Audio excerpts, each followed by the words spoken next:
Do you guys remember the difference between independent and dependent? In your normal everyday equations, what's the independent variable? What's the dependent variable?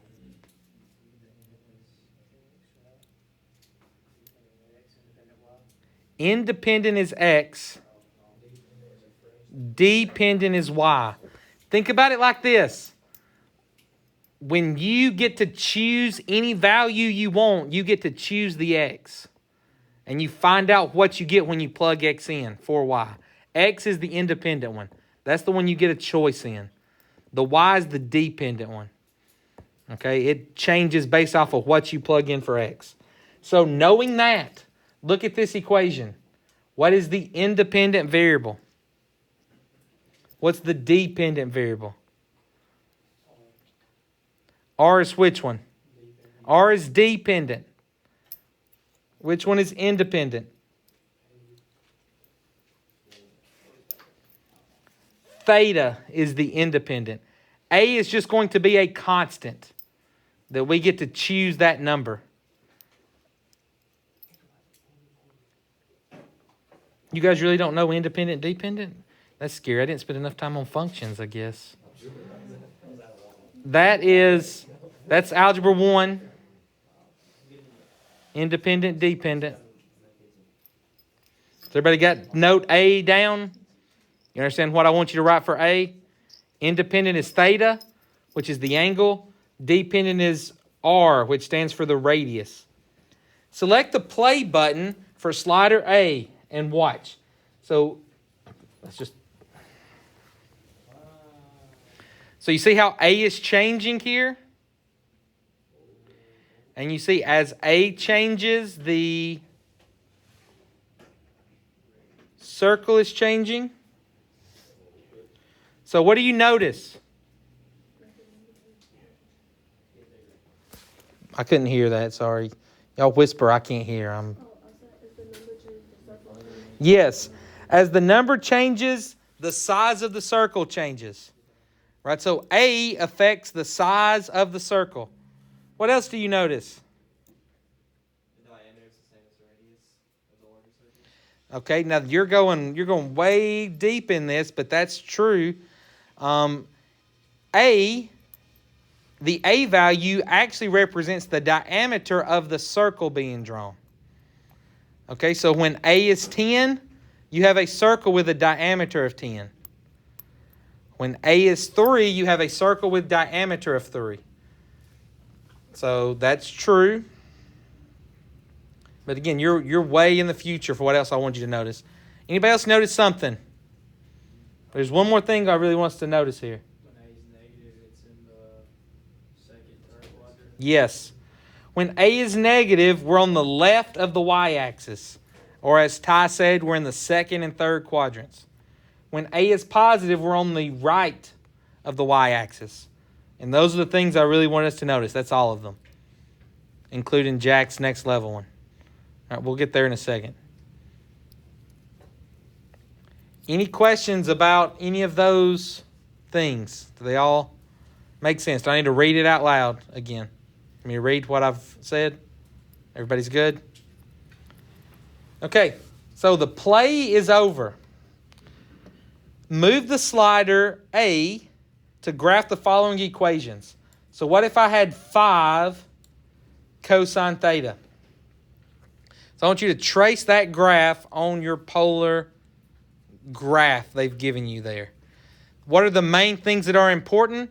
It should be touching 0, 0, and it should go out to 5, 0.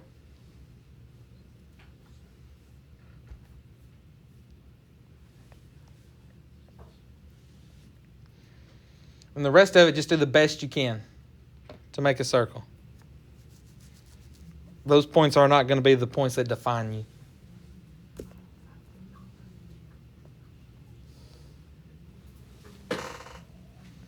Everybody good here? Now, what if A was negative 2? Any guesses what that would look like before I ever drag it over there? Negative 2 is going to be to the left, and like Jack said, the diameter of the circle should be 2. So I know you can't see the little lines that are here. I can see them on my computer, though. So, like, you know your inner circles? This is the circle for 1. I'm tracing over it. This is the circle for 2. It's here. So you see how this touches the edge of the second circle. Does everybody understand what I'm talking about when I say that? Okay.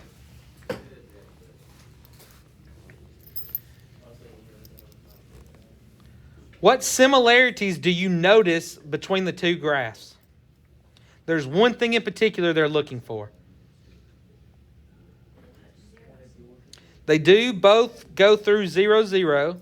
All right, that's not the thing they were looking for, though, but that's true. Any other similarities you notice?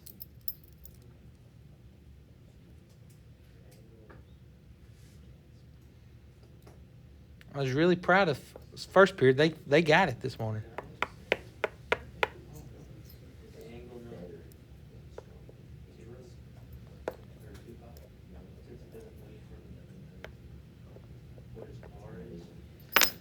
Okay, you're going next level as well. That's not where we're at yet. Okay, this is just something, if you look at the graphs, what do you notice about both graphs? Something that's similar on both graphs. You are thinking too much. They're circles. Okay, good. That's not what we're looking for.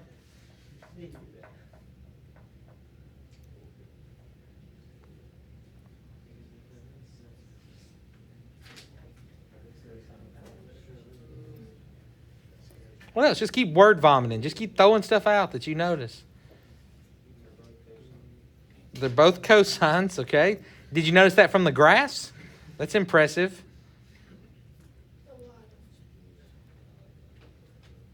What do you mean? So it's just the x-axis twice. The x-axis cuts it in half. That's what I'm looking for, okay? X-axis cuts it in half. It has symmetry with the x-axis. Symmetry with the x-axis. Thank you.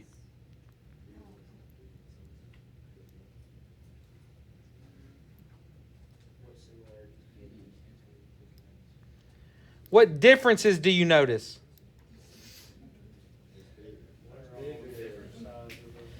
They're different size circles. And what did you say? Yes. So r equals 5 cosine theta is on the right of the y-axis. And it goes out to 5. R equals negative 2 cosine theta is to the left of the y-axis. And it goes out too. All right, those are the differences.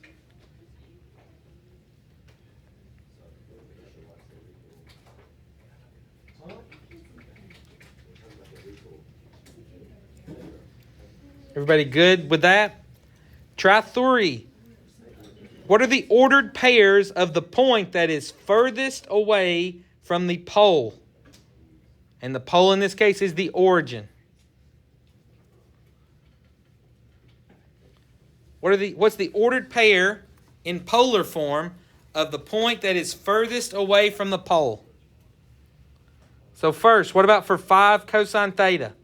What's the point furthest away from the pole? 5 is the radius and theta is 0. So for 5 cosine theta, the point furthest away is 5, 0. 5, 0. In parentheses, right? You're writing essentially what looks like an ordered pair, but it's for a polar coordinate. What is the point furthest away from the pole for negative 2 cosine theta? Okay, 2 pi could be an answer.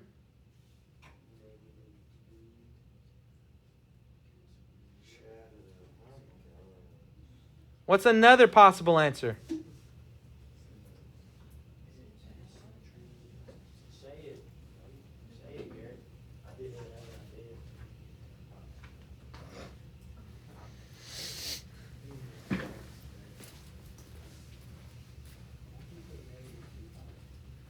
So we all agreed this is the furthest point away here, right?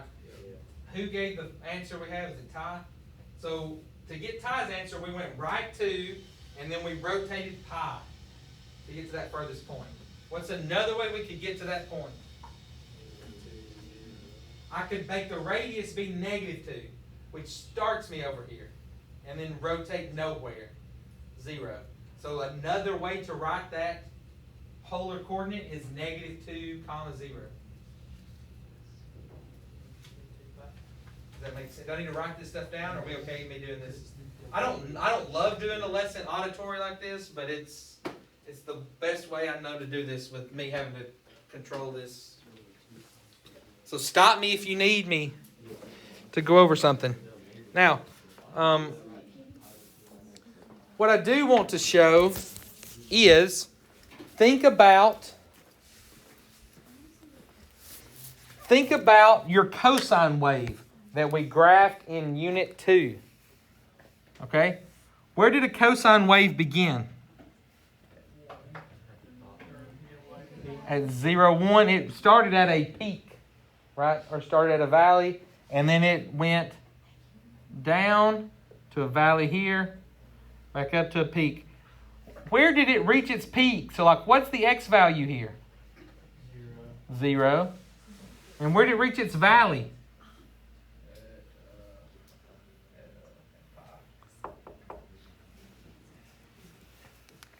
And where was this polar furthest away? When I rotated either 0 or, in that one case where Ty did it, we rotated pi. Because that's where I'm furthest away from my starting position. In this case, it's a pole in polar, but it's still the same idea. The same trig function doing the same thing. Does that follow? Do you make sense what I'm putting down? Maybe. Okay.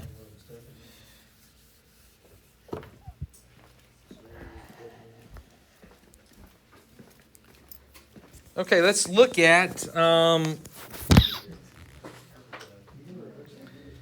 let's look at 4.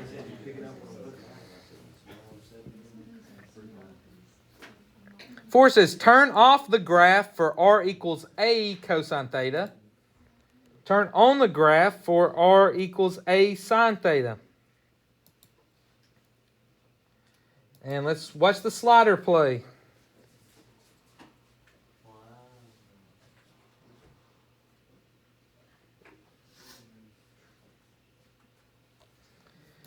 Okay, that's not surprising enough to us anymore. We kind of understand what's going on. So what happens if I have 4 sine theta? Here's that graph.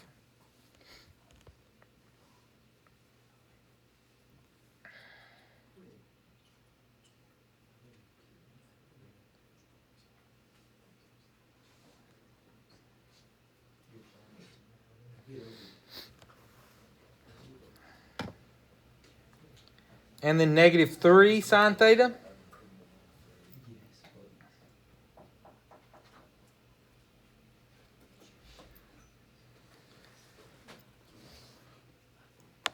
Okay, Jack, what do you think the A value represents? The diameter of the circle, or the furthest distance away. Now, in this case, the A value is -3. So is the diameter of the circle -3? No, the diameter is just +3. So if you want an official note, an official formula, I would say the diameter equals the absolute value of A. The diameter is equal to the absolute value of A.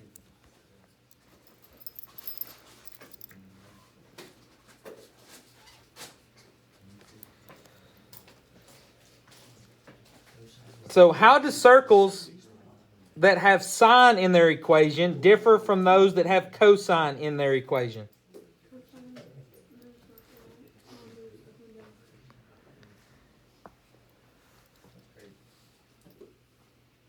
All right, cosine is left or right. Sine is up or down. Can we word that differently That's not wrong.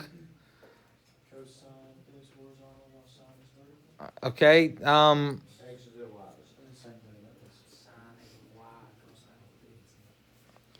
Let's go back to what's the thing that we noticed between both graphs for cosine of theta? Remember that I had to pull out of you guys? Symmetry with the x-axis. This one has symmetry. The cosine has symmetry with the x. Sine has symmetry with y. That's what they want you to notice. Sine graphs have have symmetry with the y-axis. Cosine graphs have symmetry with the x-axis.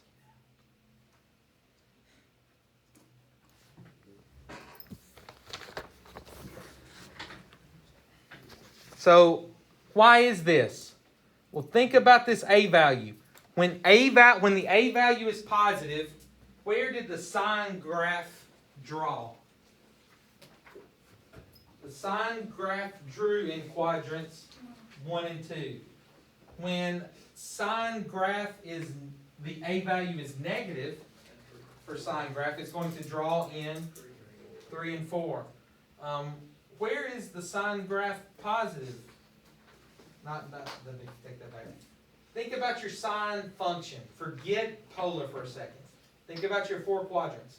Where is sine positive? First and second.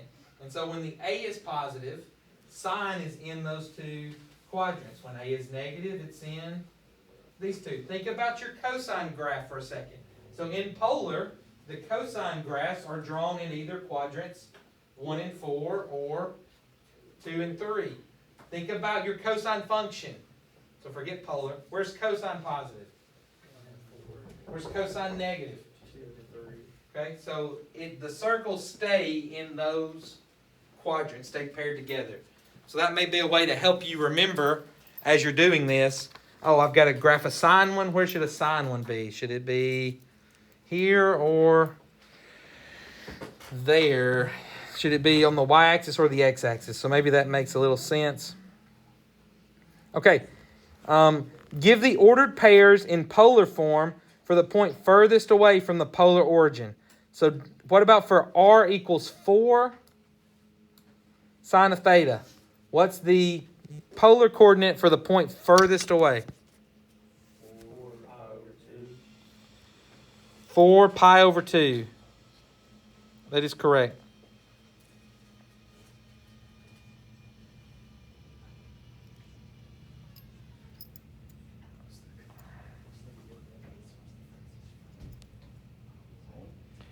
What about the second one? R equals negative 3 sine of theta. 3 pi over 2. Say that again. 3 3 pi over 2 could work. Or negative 3 pi over 2. That would be the standard one.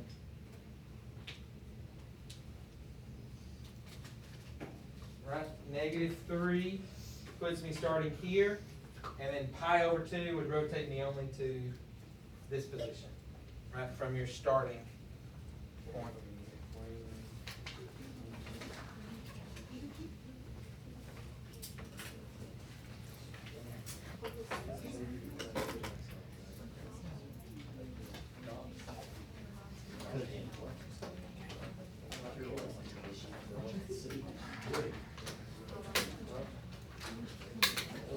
Oh, and I'm sorry I forgot to start clicking record again.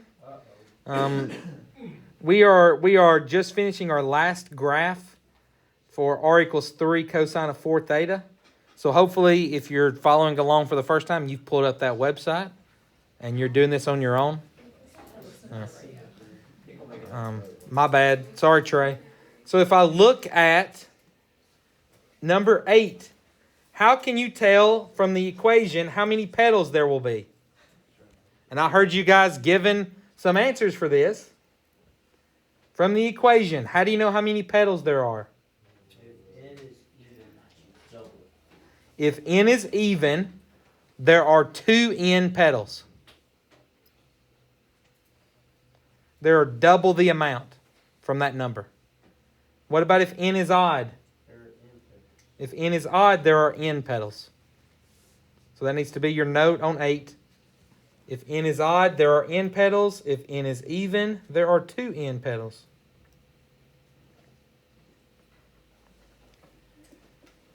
Another thing I want you guys to notice for these is how the first petal always is drawn for wherever theta equals 0. The first petal occurs where theta is equal to 0. So,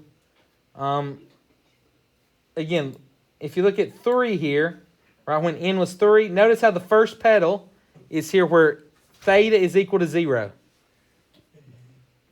Okay? What if my A was -5? Is this at where theta is 0? It is if you treat the R as -5. Right? That could still be a theta of 0 there. Do you follow what I'm putting down? And so here's my point with that. If you look at this one, where n is 4, where's the starting petal for this one? To the left. This is the starting petal because A is -5, right? And if I were to reflect this, you see you don't notice any difference, right, in the way it appears. But because it's a +5, the starting petal would be here. That makes sense to everyone? We okay? Yeah. Okay. 9. Evaluate each of the 4 equations if theta was 0.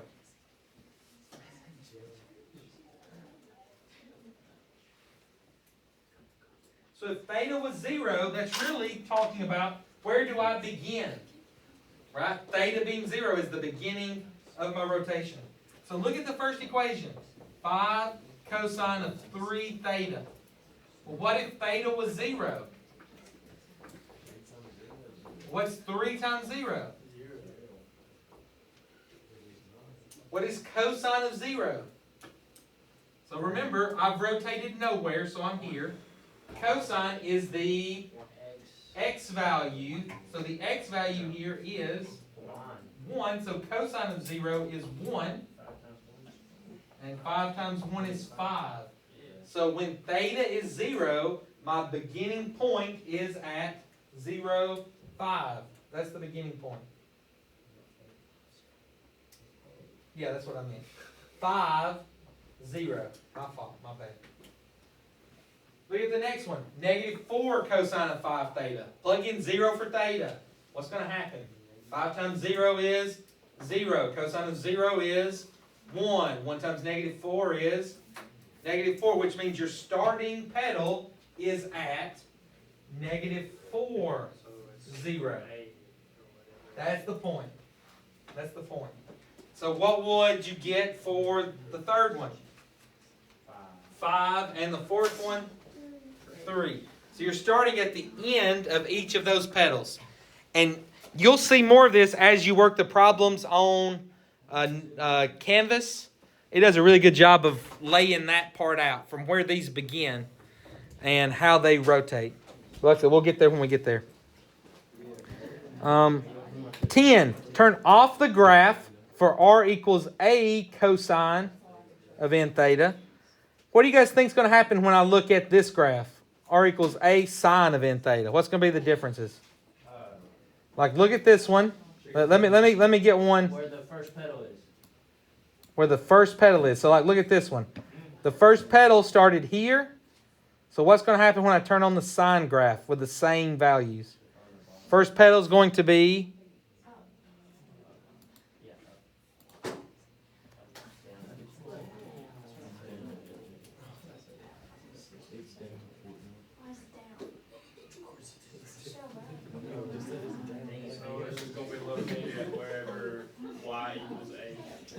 So there really isn't a good way to talk about a first petal here, is the bottom line. So first petal terminology is only talking about it with cosine. With sine, it's really hard to talk about first petal, but we see, look at the symmetry. What kind of symmetry do we have here? The symmetry is now with the y-axis. No longer is it symmetric with respect to the x-axis. Okay? So I still see that symmetry is evident. So let's graph all of these. The first one is 5 sine of 3 theta.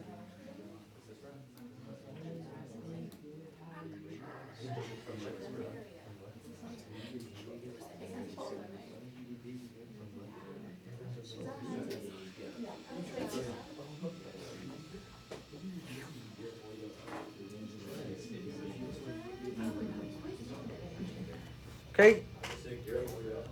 The next one. Are we ready for the next one?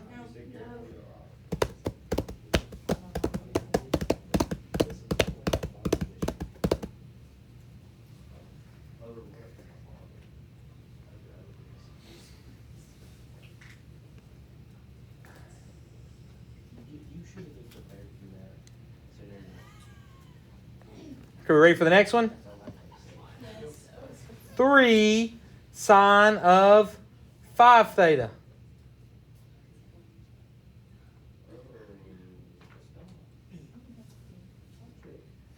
You think it's going to start on the negative y-axis again?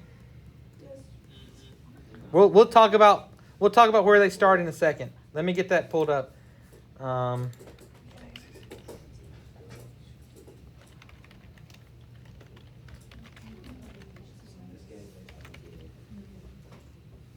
Still have that symmetry. Okay, next. 5 sine of 2 theta.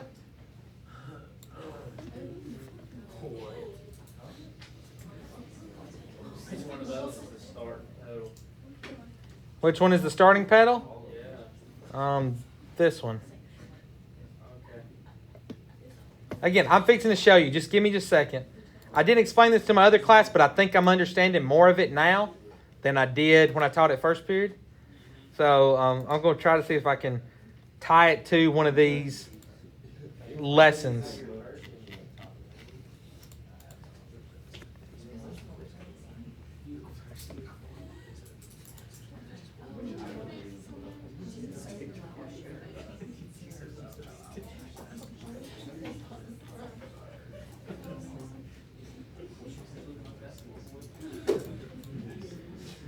Okay, ready for the next one? 3 sine of 4 theta.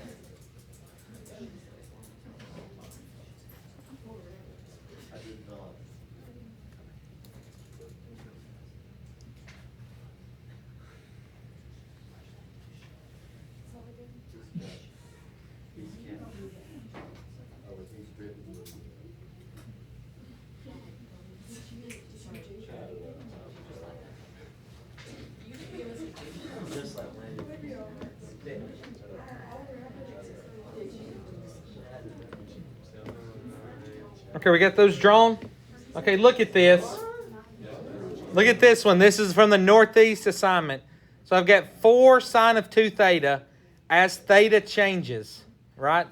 So we can't start with theta being 0. Theta starts at 0.4. And so watch as this is drawn. So it started here at 0, 0.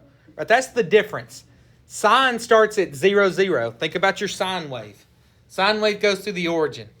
Cosine goes through, it starts at the max, right? So that's why the cosine waves have a pedal on the axis, because it starts way out here at, if I change the amplitude to 5, it starts at 5, 0.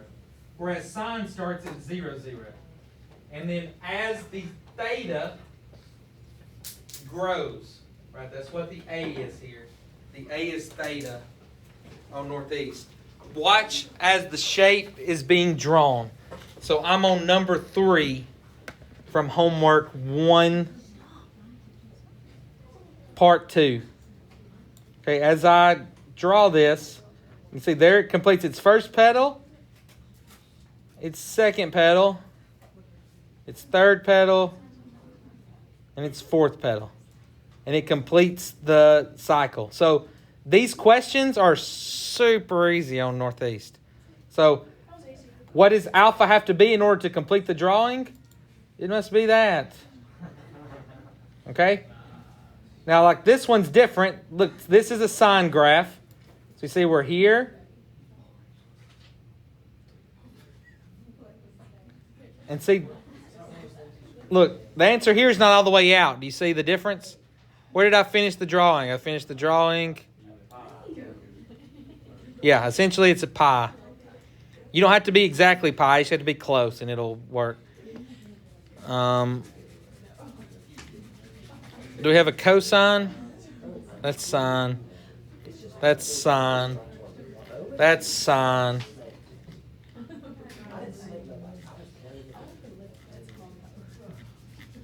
They may not have any cosine ones on here. But if you drew the cosine one would start out on the outside of the pedal. Instead of starting in the center at 0, 0. And then draw from there. Okay, very similarly. 11. What similarities and differences do you notice between the equations with cosine in them versus the equations with sine in them? Specifically, symmetry and the location of the pedal. So cosine, where's its symmetry? X-axis. What do you notice about a pedal with cosine? Cosine always has a pedal on the x-axis at A when theta is 0. Right? It always has a pedal on the x-axis. Sine, it has symmetry with the y-axis.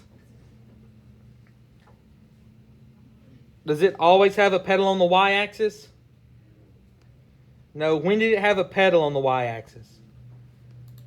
Did you guys pick up on that? When n is odd. When n is odd, it will always have a pedal on the y-axis. Now it changes whether it's positive or negative, right? You see how that alternates?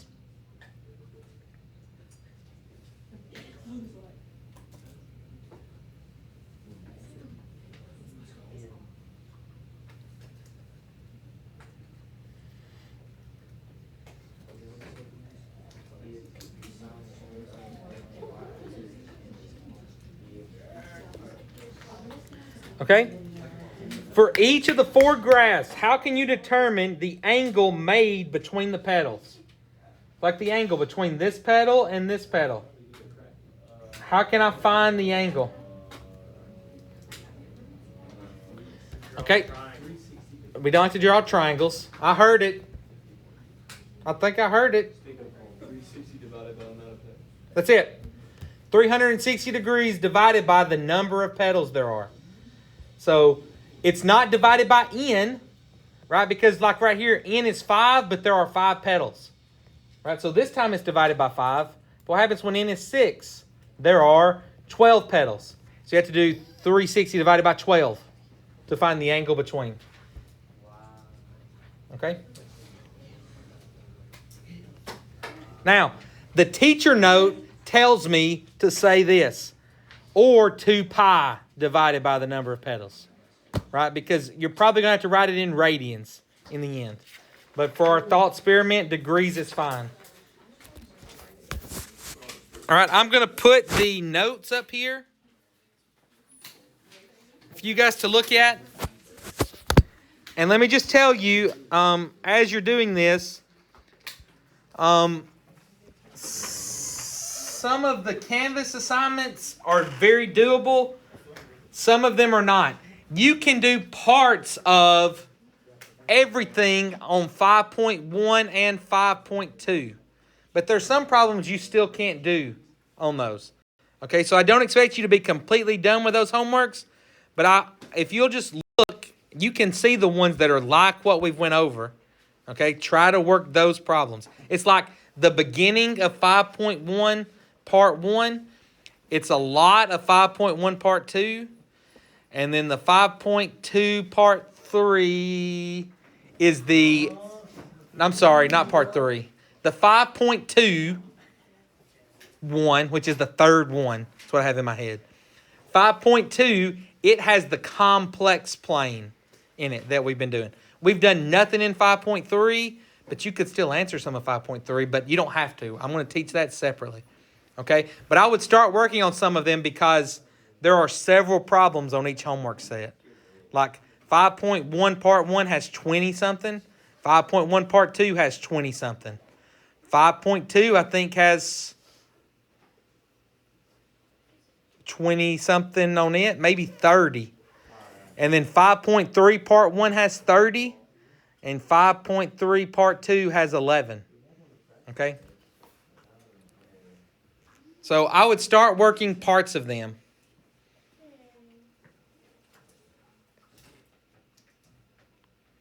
Just to, that way you're not having to do all of those in one day. Because I'm not grading any of them yet. We still got at least a week before I start grading them. But they're good practice for you getting ready for this AP test. AP test will be a week from yesterday.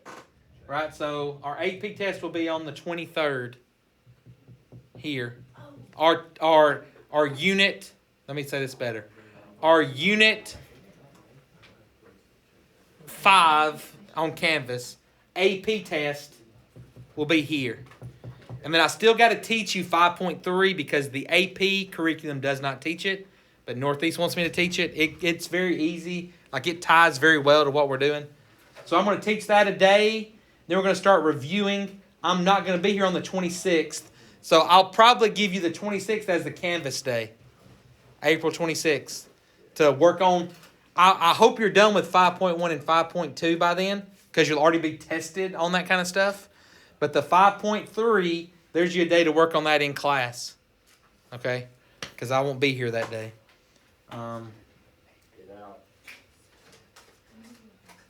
And then as we're getting to that point, that'll be when you guys will need to do your, if you're going to do the Canvas makeup test, it will need to be done somewhere in here. And the people who are having to take the semester test for 113, it will be somewhere in here as well. So let's try our best to get that knocked out. If you're one of those that has to take it or that wants to take it. Because remember, I'm letting you replace a test Coach Pruitt for that wanted me semester to let test. you guys know that grades 7 through 12